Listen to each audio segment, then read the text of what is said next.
rise. The Court of Appeals Division 1 is now in session. Thank you. Please be seated. Good morning. This is the time set for oral argument in our cause number CV140352, Hurst versus Silver Ridge et al. As you know, counsel, we are recording today's proceedings, so when you step to the podium, please identify yourself and the clients that you represent. Each side will have 20 minutes for argument, and Mr. Fernandez, as the appellant, you're responsible for watching the clock and reserving any time for rebuttal that you might desire. We've read the briefs, we've conferenced the case prior to argument, and as you know from the previous argument, we're well aware of the facts and I think some of the distinctions between the prior case and this case. So with those preliminaries, Mr. Fernandez, you may proceed. May it please the court, Anthony Fernandez on behalf of the legacy defendants. Well, I was born at night, but not last night, so I kind of know where we're going here on the agency. But there are two, we believe, two areas where the trial court got it wrong on its decision below. I will briefly touch on the second one, the second issue being in the last page of the order, where the trial court believes that for the benefit of simplification of proceedings and judicial economy, that if the wrongful death portion of the case against my clients is not subject to the arbitration agreement, which this Court of Appeals has held in a recent case, it's not, that basis alone is a basis for denying our client's motion to compel. There is no authority for that anywhere. In fact, in Forest City, Dillon, which is an Arizona case, and in Moses H. Cone Hospital, which is a U.S. Supreme Court case, that both cases are right on point and say if there's piecemeal litigation arising out of arbitration, either there are some claims that are subject to arbitration, some that are not, that is no reason to deny enforcement of an arbitration agreement. So I'd like to touch on that issue, which is a little different. There is no wrongful death cause of action against the other defendants. It's just my clients. That's why. And since your opening brief, we know that the wrongful death claim isn't subject to arbitration, so. Correct. So at best for you, you would have the APSA claims subject to the arbitration agreement, right? Correct, and that's what I have in probably 8 to 10 different cases right now, and back in my office where we have the same exact situation. Counsel, if you were going to distinguish these two cases factually for purposes of agency, how would you do it? And Ruska discusses this, the length of time, I guess, and the history of decision-making by, in this case, the son on behalf of his mother, and Ruska, it was the wife on behalf of the husband. And what's the span of time between when Mrs. Hurst was admitted to the first facility, Silver Creek, and when she was first admitted to your client's facility? I think it's 4 or 5 years. It's not 14 years like we had in Ruska. We do not have that we know of right now a 14-year history of decision making. But I think that's the heart of where the court got it wrong. And I'll use Mr. Bain's term that he used during the earlier oral argument. This court had a one-sided version of the facts regarding agency. And I think Ruska mandated that where you have a disputed issue of fact, and agency under Ruska is a mixed issue at best of fact and law, where there's a disputed issue of fact and law. That's why you have this procedure where you set an evidentiary hearing, and then the parties leading up to the evidentiary hearing are able to gather facts on this history. Ruska was a little different because there was some discovery and the case was resolved in a Rule 60 motion. But since Ruska, I've had 2 dozen, 3 dozen of these cases, and in every single case where there's a disputed issue of agency or authority.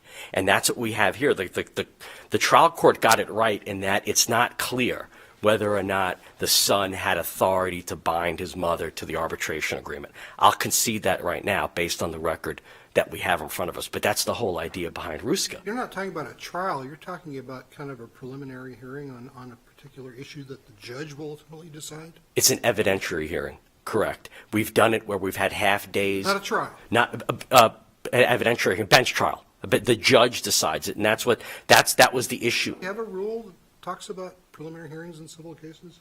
Well, what was laid out in Ruska was a proceeding where and it's from the statute, where the issue is to be decided summarily. And then Ruska discusses setting it for an evidentiary hearing. And what the judges have done in the other cases is, because this is a mixed issue of law and fact, we have discovery leading into an evidentiary hearing. And that you asked questions earlier about what type of evidence would you look at for agency? What type of circumstances can we have where the principal gave the agent authority to bind her to an agreement such as an arbitration agreement? I've had cases, for example, after the case is set for discovery in an evidentiary hearing, where we have the mother going down or the husband going down with the wife to the bank, and the wife allowing the husband to sign checks on her behalf or take control of the bank account. I've had other cases where the son doesn't believe, like this case, that he has a power of attorney.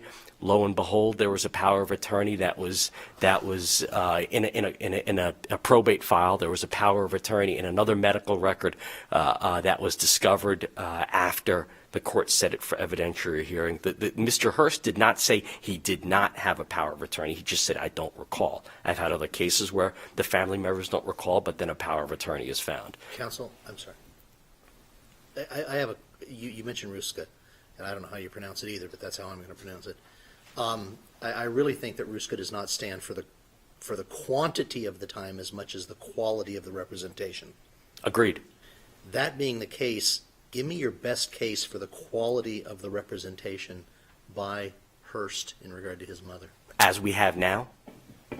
What have you got for us to establish a Ruska type of circumstance? What's the best quality? Okay.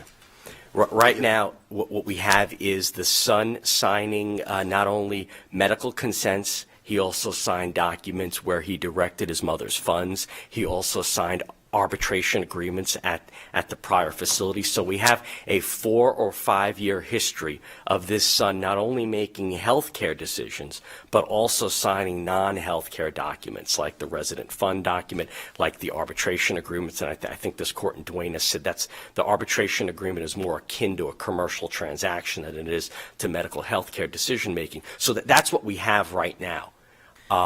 So we have an unclear, I agree, we have an unclear record right now as to whether or not, as a mixed issue of fact and law, this son had authority to bind her to the arbitration agreement. I think that the evidence weighs in favor of agency, what we have on the record, but I believe more importantly, Ruska, where there's this disputed issue of law and fact, Ruska mandates, and the statute mandates, that there be an evidentiary hearing set and discovery on these issues.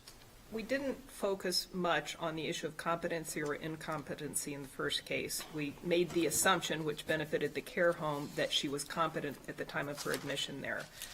And then we talked with the lawyers about whether, even making that assumption, the record supported any form of agency. Your case I see a little differently, because a principal has to be competent to confer agency. So if, as a threshold matter, if as a matter of law, Mrs. Hurst was incompetent, then it seems to me you lose. We don't even get to the argument that we just discussed. So let's talk about that issue. Is it your position that it's a disputed issue of fact as to whether she was competent when she entered your client's facility? I think that's not our strongest argument, but I think a stronger argument was when she entered the prior facility. I believe she might have been competent. At a minimum, that's an issue that is not supported if plaintiff's going to claim that she was mentally incompetent. There is no medical diagnosis, there's no medical record, and there's no expert opinion supporting mental incapacity. So, but let me clarify that, though, because if that's not your strongest argument, if you're not arguing that she was arguably competent at the time of admission to your client's facility, then it seems to be the only type of agency that could possibly be in play is implied actual authority in the Ruska analysis. Correct.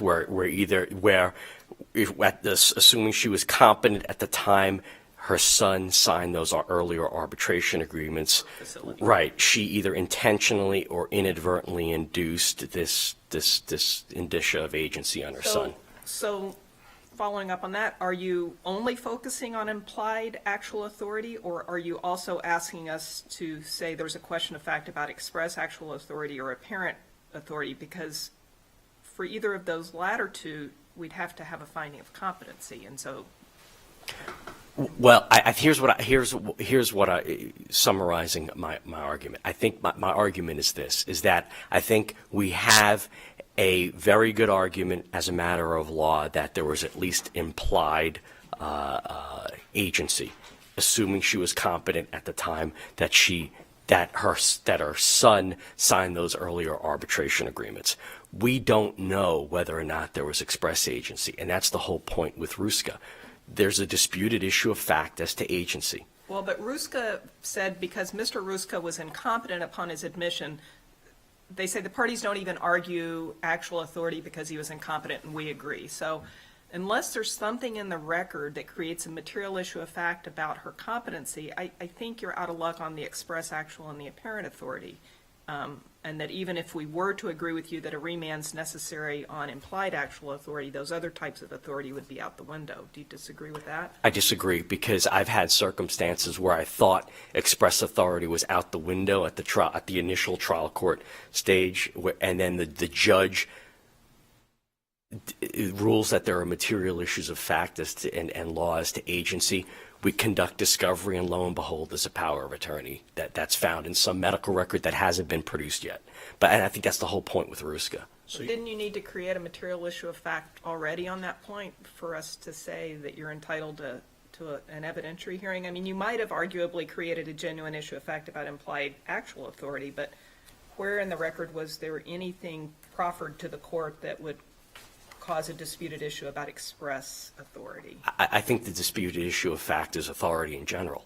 That's an element of So you just contract you formation. get to try to establish any of the three types of agency if it's remanded. I believe so, and that's what's happened in other cases. So you just put forward your best case, is what you're saying? I think To find out what it is what level the judge believes your evidence arises to.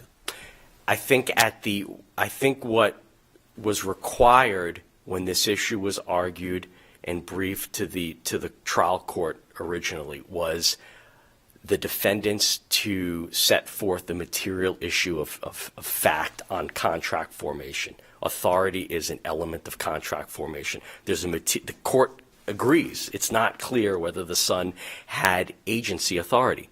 I think that was our burden. We met it, and now we get to discover whether or not there are further facts in support of the two or three different types of agency. Okay, I get your position, but are you saying there's a disputed issue of fact on competency or not?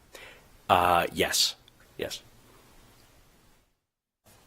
I have 8 more minutes. I assume we're not getting into the other unconscionability arguments. They were not the basis of the trial court's ruling. If the court wants to entertain those arguments, I can argue those, but I'll reserve the balance of my 8 minutes for reply. Thank you.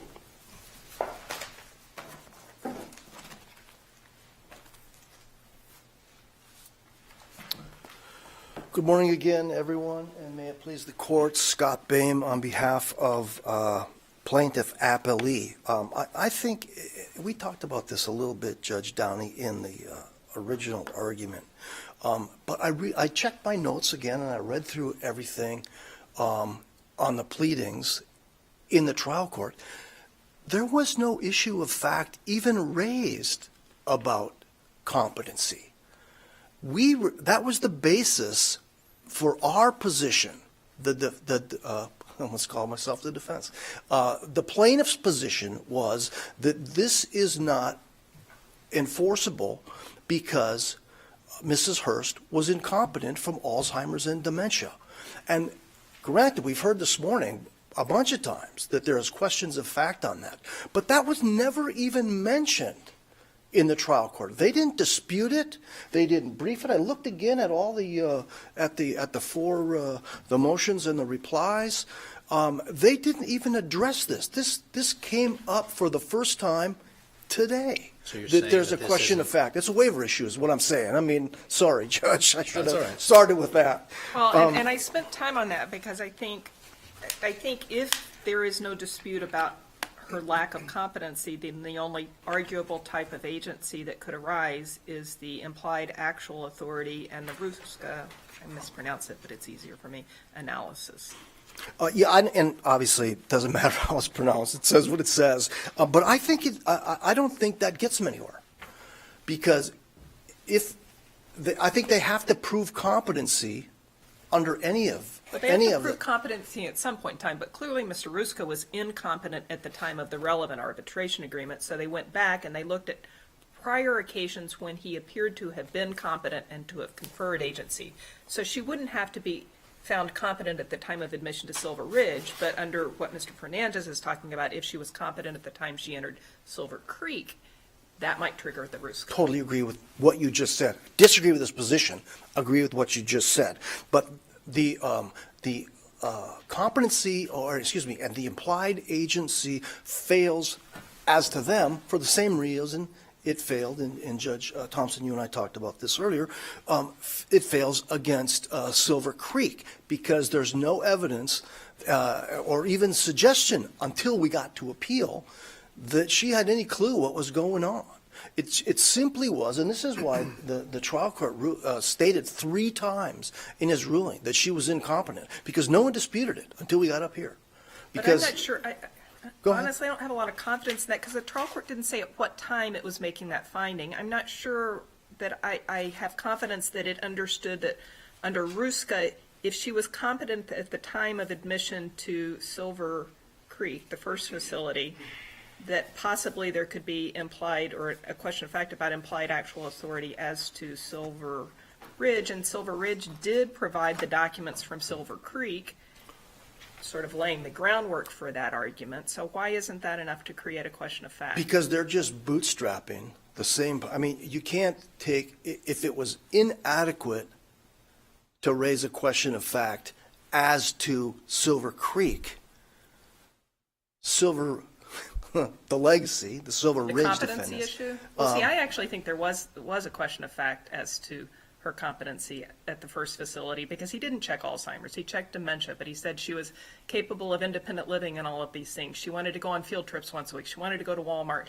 I mean, if we had to reach that issue in the first case, I think it's probably a question of fact. So then it would be a question of fact here for sure. Well, I still think they've got a major, and the court may disagree with me on this, I understand that, but I think they have a major waiver problem on that. Because this was never brought up to the trial court, and it's not, and I understand it's de novo review and all that, but we're kind of picking on the trial judge here for finding incompetency where no one disputed it.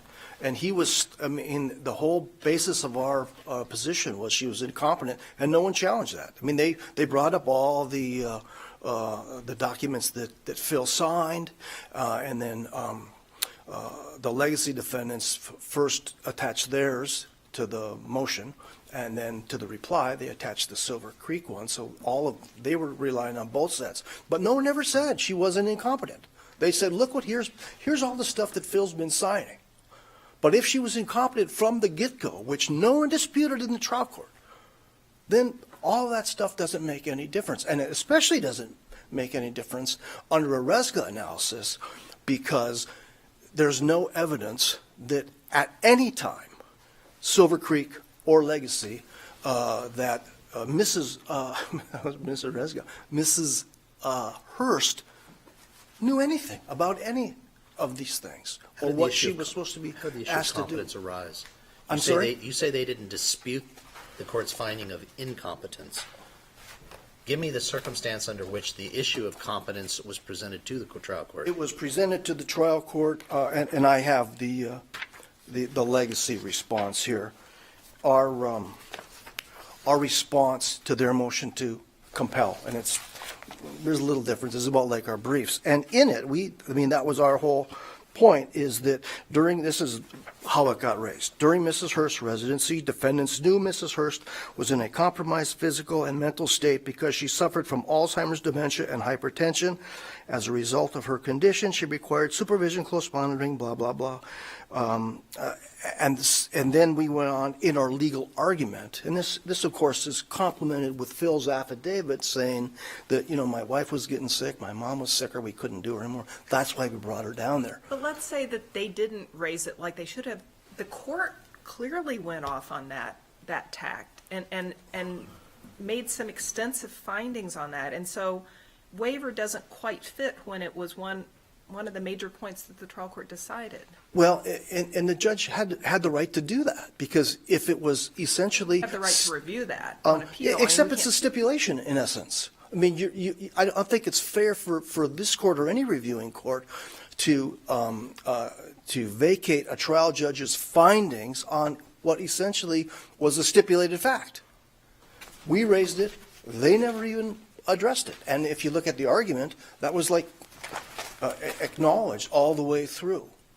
So, and again, you know where I'm at on this. I don't think it ultimately makes a lick of difference, because we win for the reasons that you mentioned in the original argument, even if she was initially competent.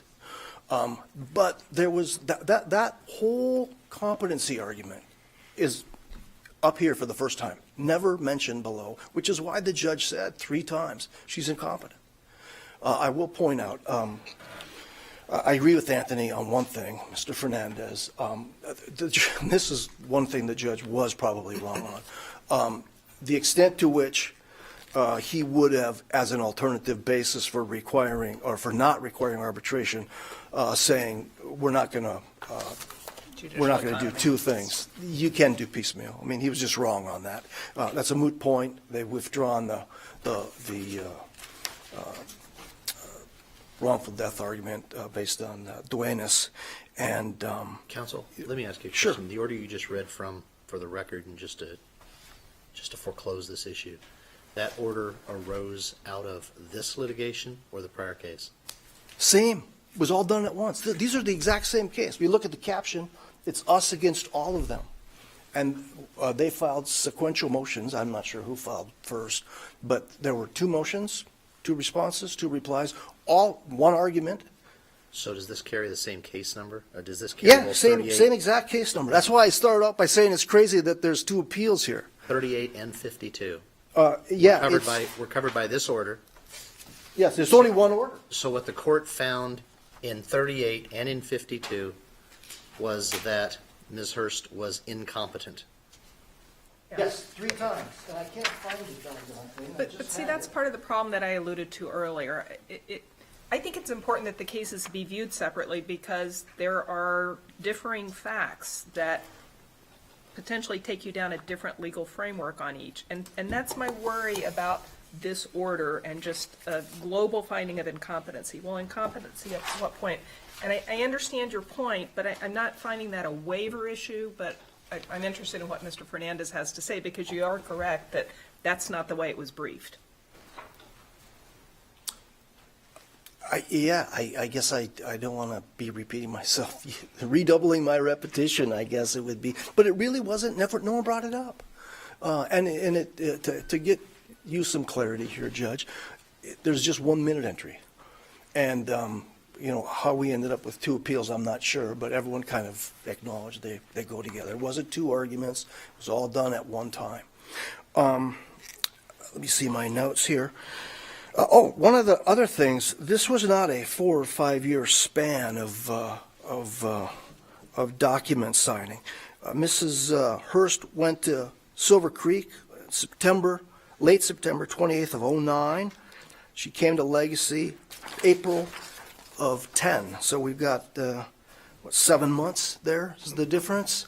The Legacy documents, the first arbitration agreement was signed 6 days after she got there, but it's, basically 7 months and 6 days is the span of time here. I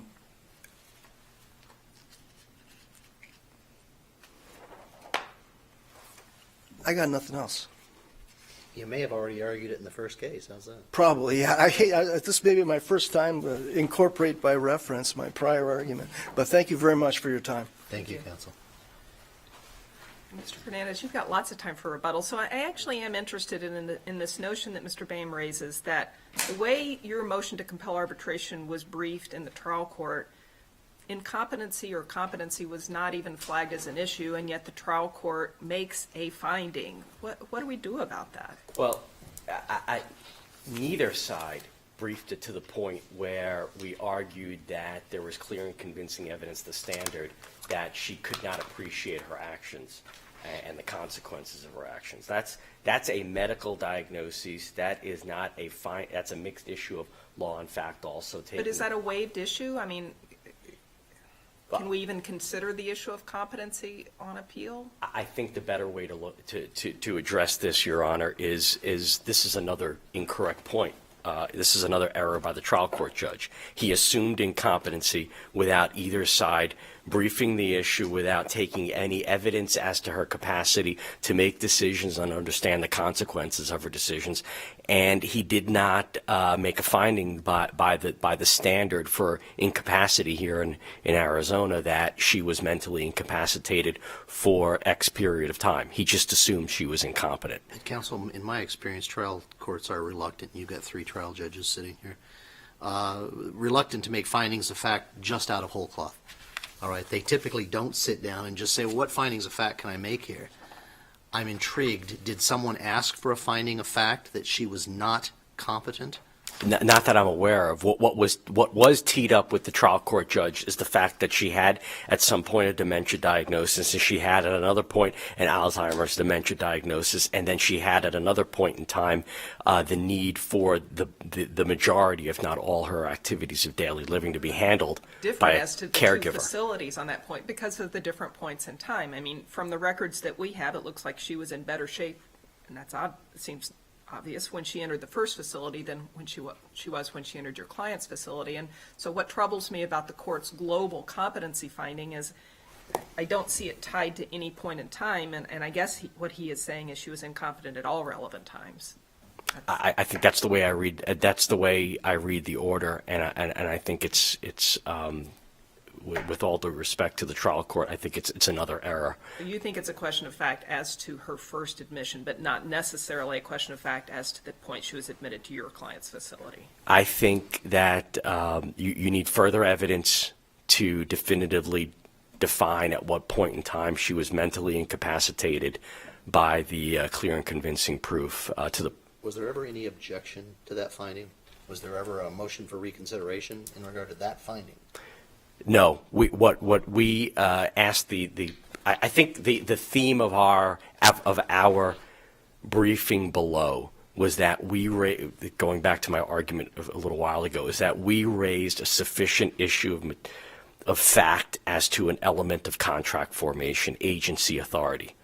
And the judge agreed it was not clear, and the judge under Ruska should have, or the trial court under Ruska should have found that there was a material issue of fact that needed to be resolved instead of evidentiary hearing where we could then assemble facts, take discovery, and let the trial court decide the issue after weighing the evidence, which was not done here. So your motion for reconsideration did raise the argument that you just made. That was the theme of our reply and our briefing below. Ruska. Anything else? Thank you. Thank you. Thank you both for your arguments. As with the first case, we will take this matter under advisement and issue a ruling in due course. At this time, we will stand in recess in preparation for our next argument, which does not involve you two. Thank you. Thank you. Although we have an alliteration calendar of Hurst, and Hirsch is next, so we're sticking with the H theme.